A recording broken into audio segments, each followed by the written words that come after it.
I was taking a test. I had my headphones on, which I really wasn't supposed to be having them on. During a test, JP? That's yeah, cheating. I was just listening to music though. Okay, I promise. I'll believe it. I have 2 shots of espresso and then like stretching and stuff. I'm ready to go every single time. That is a routine, my brother. Yeah, I can't add anything more. More or less teams in the SEC. I think.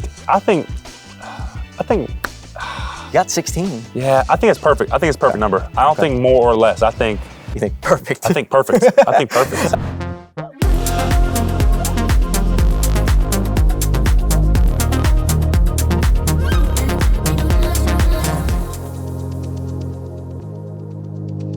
Welcome into another episode here of That's a W. My name is Vince Wolfram.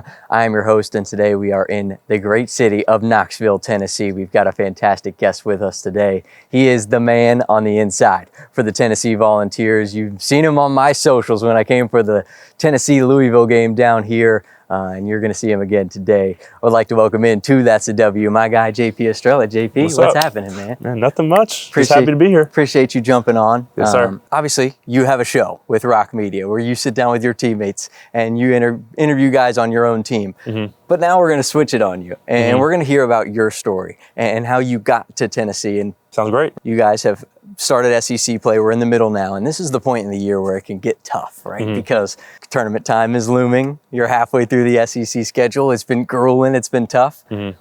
How's the energy of the team? How do you feel right now as you approach the back half of this conference schedule? Yeah, no, we're super excited.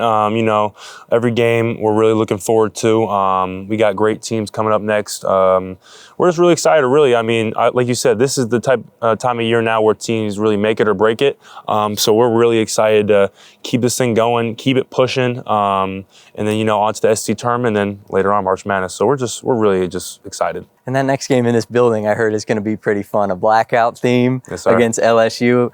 You've experienced the blackout before? Mm-hmm, I have. How lit is that game? It's cool. We had Syracuse here last year for the blackout game. It was really cool. Those jerseys they're pretty insane. I got some kicks that I'm ready to rock that I'm pretty excited about too. A little sneak peek with the kicks. That's always good. I guess let's look at the season as a whole, right? Because you have that tough stretch of three games early in non-conference play. Mm-hmm. You overcome that. You string together a bunch of great wins. Mm-hmm. Now you're sitting in the top 5 or 6 in the SEC. In terms of where you think this team is this year, how do you feel right now with how they've progressed, how they've gotten better, and what you guys can do as the season trickles forward here? Yeah, I feel like we've done pretty solid. I feel like as a team, we know that we should have won some games that we lost. But I mean, at the same time, I feel like we've also gotten better in so many different aspects. I feel like we haven't peaked yet, which is really good because obviously our main goal is we want to peak during tournament time. But I feel like we're still getting better at little things every single day. Work ethic is always there for us. We're always working. Practices, here are always a good one. So we're always going to make sure that we're on top of our things, P's and Q's. But yeah, we're really just happy. We obviously, like I said, we could have had some that we should have won. But I think that we're still really excited just for the remainder of this season. Keep playing and just, keep having that Tennessee across our chest and playing for our fans. And we're just super excited for this, rest of the season. And whenever Coach Barnes is at the helm, obviously, there's a threshold that level of intensity is going to reach every single game. Mm-hmm. I want to talk about Coach Barnes and how he brought you here, right? You're a kid from Maine, and we spoke a little bit earlier about how high school basketball is in Maine, and you said there's different levels to it. Mm-hmm. How did you first get in contact with Coach Barnes? Yeah, I actually remember Coach Rod was the assistant coach here at the time. One of my guys, love him to death. I remember I was talking to him. He called me when I was working out with one of my trainers up in Maine named Ben Tier, who I work with whenever I go home. I remember he called me. He was like, "Hey, I'm assistant coach Tennessee." And we just talked for a little bit. And this is actually a really crazy story. I remember I was in my math class. I was taking a test. I had my headphones on, which I really wasn't supposed to be having them on. During a test, JP? That's cheating. I know. I was just listening to music though. Okay, I promise. True. Okay. But I'll believe it. And then you know how when someone texts you, it'll like pause your song. Mm-hmm. I remember I was in the middle of the test, and the song stops, and it says, "Yo, what's up, famo? Coach Rod just want to let you know Tennessee's offered you." In the middle of my test, and I was like, "Oh." Okay, so I was like, "Hey, teacher, can I go to the bathroom real quick?" I got up, I called him, I called my mom, and then, ever since then, I talked to him every single day. I mean, he talked to me, my mom, my dad, my brother, my trainer, every day. I mean, the relationship that I built with him was second to none. And obviously, Coach Barnes, he would give me some calls here and there, just saying what's up, cracking jokes with me. And then I just got to build a relationship with him as well. And then, the rest is history. I chose to be with them. I remember I hopped off a Zoom call with them. I was like, you know what? I think I know where I want to be. And I hopped back on the Zoom call with them. And I was like, hey, I'm committing. But Coach Barnes actually wasn't in the Zoom call yet. So I told all the assistants and Coach Gainey, the associate, and everyone else. And I was like, all right, I'm going to FaceTime. Coach Barnes was in the drive-through. And he's like, yo, what's up, JP? I was like, Coach, I'm committing. And he's just like, what? And then he's like, thank you, I love you, talk to you later. And, the rest is history. Yeah, how cool of a story is that? I think it's also cool to know, too, because there's so many fans out there that think recruiting is just you get a letter in the mail or a team messages you on Twitter. But in all reality, it's not always like that. Like you were talking about, it's a family operation. Oh, yeah, for sure. I mean, obviously there's still some of the letters and there's still all those like DMs on Twitter and stuff. Like that's still real, but I mean, that's not the reason why you pick a school. I feel like it's like the relationships that you build with the coaches throughout that process, whether it's FaceTime. I've had home visits, like they've flown to see me at my house. When I was at Brewster, they would go to some practices when we have open practices. I mean, just little things like that, them just showing up just to show that they really care about you. And then when you talk to them, obviously, like just building that relationship with them. And I feel like all in all, I think that's like the biggest piece is when I was, deciding what school I wanted to go to was the relationship side of things. Up in Maine, how big of a college basketball fan were you? I was always watching college basketball. Maine probably wasn't my favorite school at the time. I was a big Kansas fan when I was growing up. Okay. My mom was one of the friends with a guy named Larry Hare. He did all the jerseys and shoes and stuff at Kansas. And I remember I went to a game as a little kid and I thought it was pretty cool. And that's when I kind of like fell in love with college basketball. I was like, yeah, I really want to do this when I'm older. So you were rocking with college basketball, obviously, growing up. I know sometimes in those cities up north, they can be pro-focused cities. Mm-hmm. You come to the SEC. You come to Knoxville for the first time. First impressions of this city and this school. Ooh, I was here on an unofficial visit versus Vanderbilt. I remember coming here and the energy in here was insane. I remember I didn't really know a lot about Tennessee during this visit. My mom played college hoops at BC, and this was her dream school. She had every offer in the country but from here, so I rub it in her face to this day. But she was like, no, you have to come here because she lost in the March Madness here versus the Lady Vols for her last college game too. So she was like, I want to go there, like see everything. I was like, okay, yeah, we can go. I went here and the atmosphere here was just insane. I fell in love with it. Just the energy in here, the fans. I was like, yeah, this is crazy because I'd never been I went to one Kansas game as a little kid, but this was it surpassed it by far. It was the energy in here, the fans, just the pace of the game. I was like, yeah, I want to be a college basketball player for sure. This place was it was magical. Lived up to every expectation and beyond is what it sounds like. Absolutely. It definitely did. And you said your mom, she played at Boston College. Obviously, growing up, your parents teach you so much, especially in a game like basketball where, you're not driving yet. So they got to take you to the games, take you back from the games. What kind of tidbits do you get from mom and the car rides back? Yeah, my mom, my dad, they went to every single game. They recorded everything. So, I'm big into watching games back. I love, watching the games, film, stuff like that. So, I always watch film. My mom would always, on the car rides back, obviously she'd say the good things, then she'd also tell me the bad things. And she's been through what it takes to be a Division I basketball player. So she would tell me like things that I have to do to get to that next level. So she was a big inspiration on me and a big help for me as well. I just remember some days I'd just be shooting around with her, just messing around. When I was a little kid, I never could beat her in a 1v1 until I got super tall, and then she never wanted to play me. But yeah, she was huge on that basketball piece and just teaching me a little bit about the game. And when I was a little kid, I used to go to all of her alumni games when she would still go back to BC and stuff. And I just remember that's where I really wanted to play basketball. That's why I really realized basketball was going to be my sport. Yeah, that's when you got the itch. Yeah, that's why I got the itch for sure. With a parent or somebody that plays basketball that you love, they can push you to that next level. Mm-hmm. When you come to college, there's another level that a high school athlete hasn't hit yet. Yeah. When you first started at Tennessee, playing under Coach Barnes, what were those first practices like? Yeah, I thought when I went to Brewster, had a great season over there. It mentally prepared me for, I feel like, college, I thought, and physically. But when you get to college, it's it's crazy. I mean, it's wild. I mean, I remember those first couple of practices.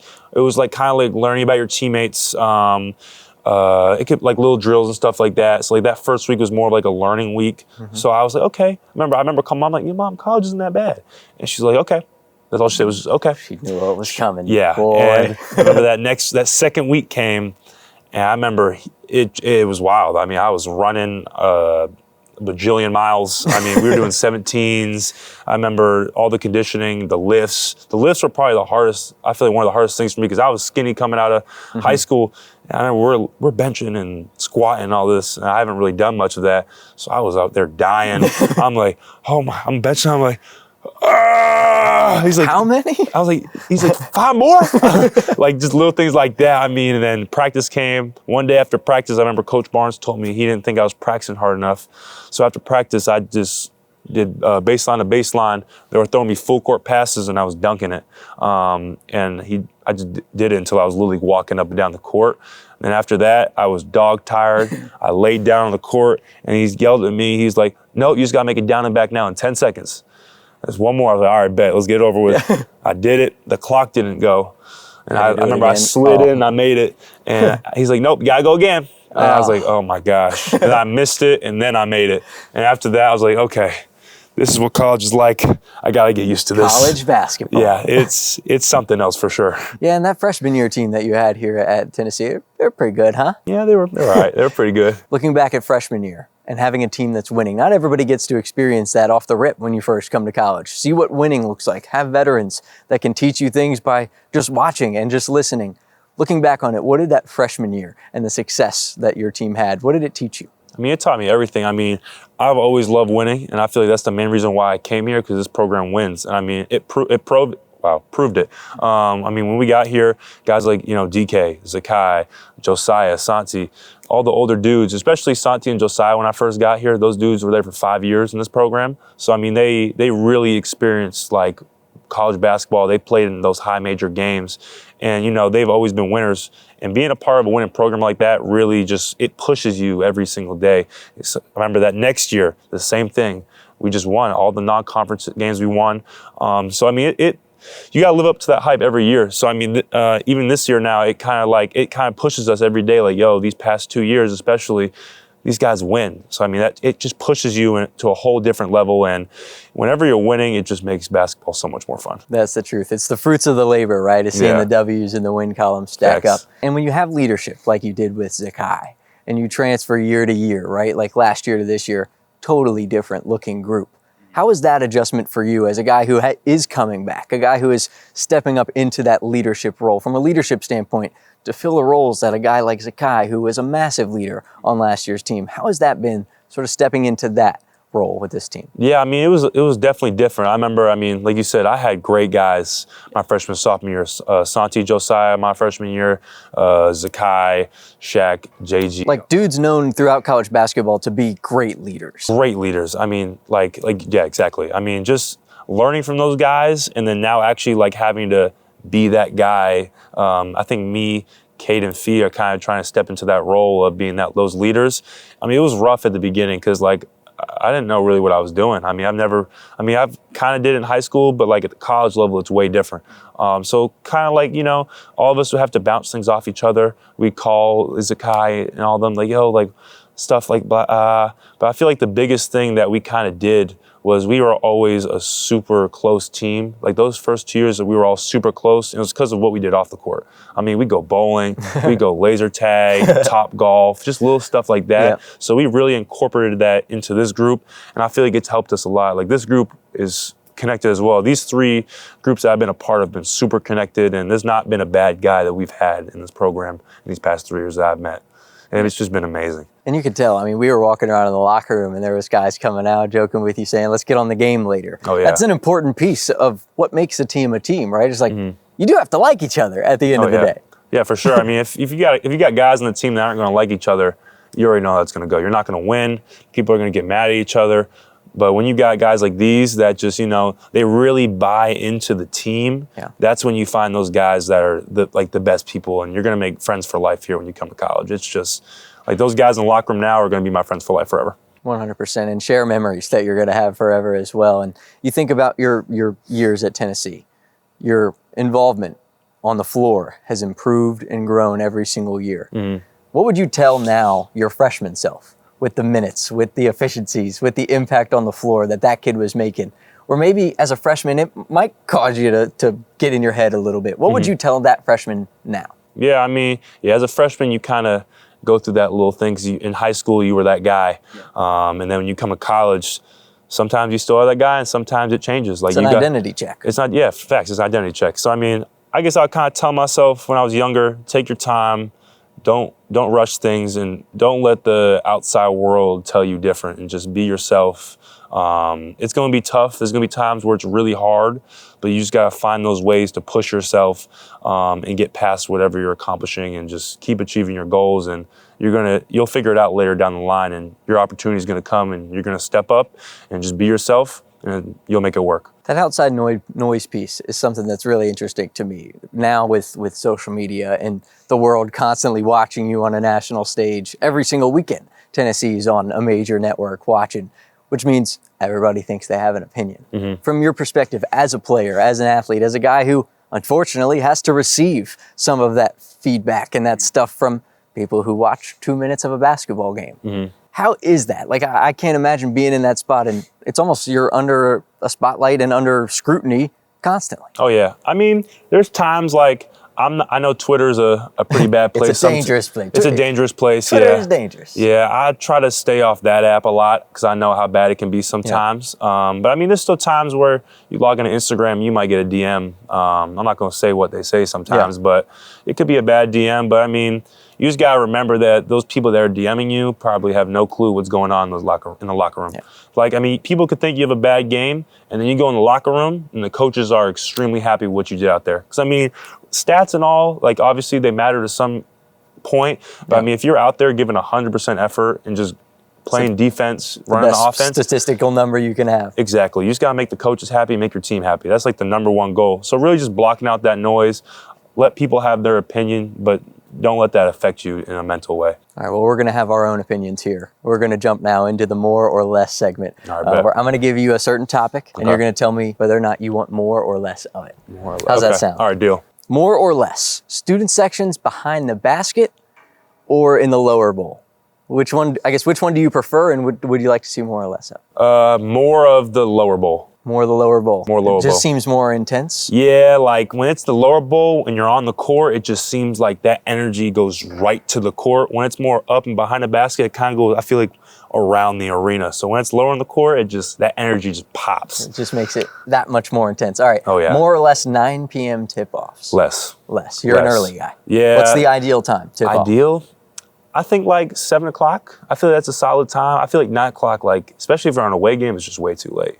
Okay. Way too late. You're not the night owl hooper. Nah, I need my sleep. Okay. I need my sleep. Smart. And when he's not playing on the game with his teammates, he's getting the Z's. Facts. All right. More or less teams in the SEC. Realignment. What do we think? More or less? It's all hypothetical. I think. You got 16. Yeah, I think it's perfect. I think it's a perfect number. I don't think more or less. I think. You think perfect? I think perfect. I think perfect. All right, I'm about it. More pep band music, like student band music, or arena music? I say more band music. I like when they do all like the big trombones and stuff like that. I find that awesome. When it fires you up? Yeah, I like it. So running out, would you rather listen to the band, pop some Tennessee? Yeah, like tunes? when we always have our own little music in there, and then once we run through, when it shoots out all the smoke and stuff, I want to hear the band. Okay, so the young boy stops and you leaves the locker room. Have the young boy going, and then second the locker room out, straight to band stuff. I like it. All right, more or less neutral site games? Ooh, more. I like the neutral site games. You like the neutral site games? I enjoy those because it's like 50-50 fans, and I just like the different environments that you walk into. I like it, shaking it up. All right, last question. More or less pregame superstitions? Ooh. I'd say less because I got way too many already. Really? Okay, talk to me quick. Okay. What we got? Pregame situation. I gotta put my headphones on 43 minutes before we go into pregame film. I got a playlist that I listen to before every game. It's exactly 43 minutes long. So I play it the second I start it. I start tying my shoes, and then the second I go tie my shoes, I walk out. I do a certain shooting routine. I go back inside. I have some liquid IV. Go into watch a little bit of film, like 15 minutes, and then obviously the headphones are already off by then. After that, get on my warm-up stuff, go out, have 2 shots of espresso, and then like stretching and stuff, I'm ready to go. Every single time. That is a routine, my brother. Yeah, I can't add anything more. If I did, Why 43? I don't know. I mean, I have like a song list in this perfect order, I feel like. Like, I really dedicated some time to this. Like, I got all the hype up music at the beginning, and then you gotta have a little something to calm you down. Yep. So, like, a little calm down music, yeah. and then I'll have one more song to hype me up at the very end, and then one more song to calm me down. Okay. And then I feel like it's just the perfect, and it's exactly 43 minutes. So, okay, every game, 43 minutes. That's it. There it is. Hey, if you don't have a pregame routine, talk to this guy. You gotta get it. Write it You down. got to get it. There it is. Well, this has been a great episode here in Knoxville with our guy, JP. We appreciate you Yes, sir. joining me, Thanks for my having me. friend. That's a W. You guys already know. Make sure to like, comment, and subscribe if you are new here on the College Sports Company's YouTube page. And if you're an audio listener, under That's a W, wherever you get your podcasts. Remember, as always, appreciate the game, celebrate its people, make somebody new smile today. And remember, winning is a lot of this or that, but this is a win, and that is a W. We'll see you guys next time.